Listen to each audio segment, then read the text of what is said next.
Welcome back to Las Vegas. It's Alex Belfield here in Sin City, in one of my favorite hotels and casino, the Venetian, talking to Elizabeth Blau. How are you? I'm doing great today, thank you. Well, it's so nice to talk to you, and I tell you why. You, from what I understand, are one of the biggest geniuses in this town in terms of gastronomy.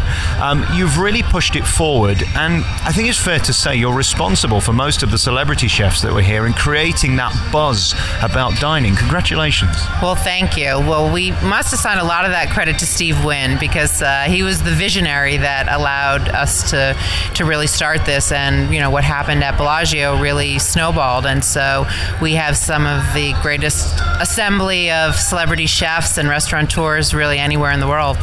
What amazes me about this town, I've been covering it for 15 years, is every year I come there's something new and something exciting, and also great restaurants close. You're the genius behind bringing people here. Have you therefore worked out why some succeed and some don't? Well, there's very few that, really on a comparison percentage-wise to the rest of the country, just because the volume of visitors. So, we're much more forgiving when you have 30 million people who may be in and out, but you really need to be very successful here in the city. You really need the support of the local community as well. And, really, the things that haven't worked are kind of pushing the envelope in terms of concepts and cuisines that may not have been as readily accessible. But, if you kind of stick to a good formula and have great food and great service, with the number of people here, you're almost ensured success. I've been very lucky to eat around the world, and it seems to me if you want to be cool and you want to be popular, you'll be a big hit today and that will fade quickly. I always think if your last thing on your list after the chandeliers and the glamour and the coolness is the food, you're in trouble, because people will ultimately come back for the plate. Would you agree with that? Yeah, absolutely. I mean, the thing is that, people come to Las Vegas for the entertainment, and so that's why I think, there's a broad range of what people will accept as as great food. But you're absolutely right. If you nail that, then then you're pretty well ensured success. Also in this town, there are so many restaurants within the square mile. I don't think anywhere else in the world can compete with that. I've been lucky enough to eat at Joel Robuchon at one end, and then I've had burgers in places at the other end, and they're both equally as entertaining in their own way.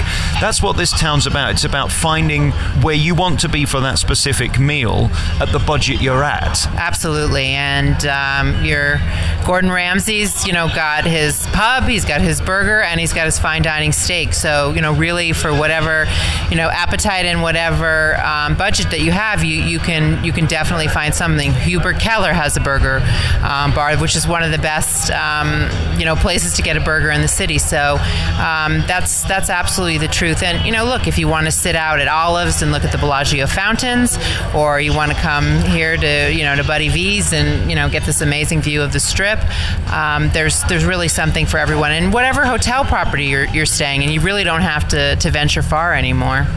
The views from this restaurant particularly is amazing. I mean, last night I had dinner at Eiffel Tower restaurant, which again overlooks the Bellagio. It's beautiful. There's something for everyone. It does seem to me, though, that there was a period when pretension and putting foie gras on everything was key, and the Kobe beef and all of that stuff. Downscaled with the pretension, upscaled in what they serve. So, for example, Gordon Ramsay isn't serving Michelin-star food, which is what he does best. Right. He's serving burgers, but very good burgers.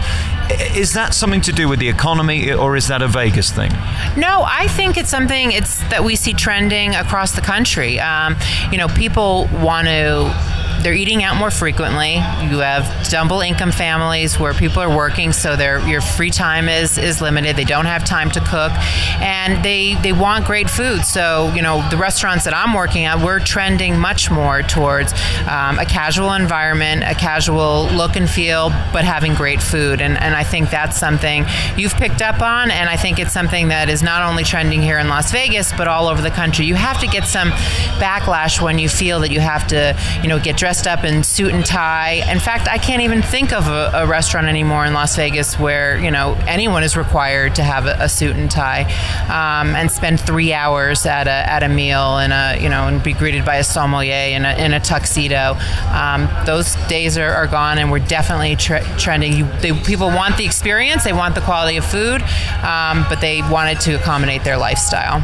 Do I have to know the chef to have a successful restaurant, or can I come into town being a complete unknown and still be a hit?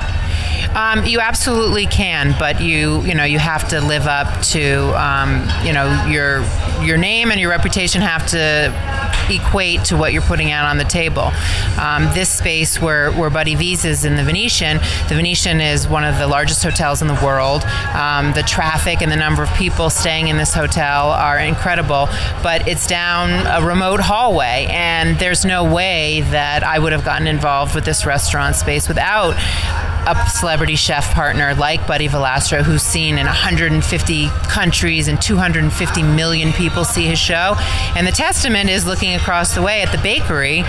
I mean, the power of television and social media, that bakery has a line night and day. And those are people that may never get to Hoboken, New Jersey and get to see the original, but here they can get the absolute same experience, and they can get the cannoli or the lobster tail. But, there are times when your geographical location really, has to. But, look, Gordon Ramsay's a perfect example. You can't get a better location, and his numbers are through the roof.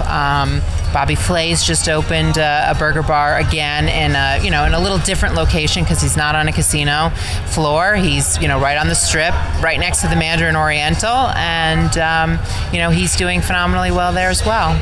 And location is important. I mean, we can talk about tragedies in this town. I mean, restaurants can close overnight if they're in the wrong place and can't get people to them. And you've already said, this is a place that is difficult to find. Originally, there was going to be 50 floors higher than this, and it was going to have traffic. Doesn't have that. So the name of Buddy V is going to bring people in. Once you get here, then, this is a very cool atmosphere. And what's nice, you have windows. Congratulations. To people around the world, that might seem extraordinary, but most restaurants in Las Vegas don't have windows. We love the light and the freshness that it brings. And the great thing about the restaurant is that the windows give you a totally different view. You get this great strip view. You see all the activity at Treasure Island, but at night you get the glow of the city, and so the room completely transforms. We have another restaurant, Simon, which is at the Palms Place on the 6th floor, and again overlooking the pool deck, and the magic of having floor-to-ceiling windows and then a skyscape at night just makes it really special. Again, as we look here, we can see Trump Tower. We look at, of course, Wynn and Encore, two of the most beautiful buildings here. That gives entertainment in itself. That seems to me what these new restaurants are about that succeed is, okay, I'm with company that I might enjoy or I might not. If I don't enjoy my company I'm sat with, I've got something else to entertain me. Absolutely. We have a very highly anticipated nightclub opening in 2 weekends for Memorial Day. It's Victor Dre's club on the top of the new Cromwell. And his views are so stunningly spectacular. There's nowhere to see a better display of the fountains at Bellagio than right in his nightclub or at the day club, because they actually sit closer than the hotel rooms do. And so you are absolutely right that we're trending towards taking advantage of this wild and crazy city. And I'm sure you've seen the link. Now we've coveted the London Eye, and now we've got our own Ferris wheel that you can have a cocktail, you can have a bachelor or bachelorette party right inside your pod. So it's quite extraordinary. Is there any more thrilling place to work in the world if you're in hospitality? Because this town continually evolves. It gets bigger every day. It gets smaller every day. Some come, some go, some survive, some don't. But even so, there's always going to be a thrill about the town. There's always going to be an excitement. There's always going to be something new. For you being here, is it thrilling? It is. I mean, there's an energy in Las Vegas that, is like nowhere else. I mean, I've worked in New York and I've worked in Washington, D.C., and I've been fortunate enough to travel all over the world, but people come to Las Vegas with the distinct idea that they're coming to play and have fun. I mean, even if you're coming here for a business meeting or a conference, you know that you're coming to have fun. And so it sets a tone.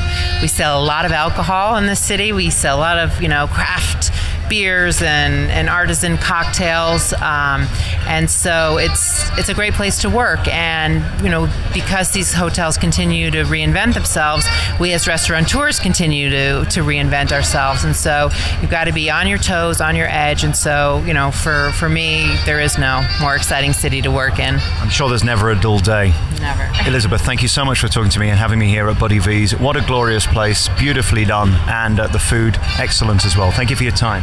Absolutely. Thank you.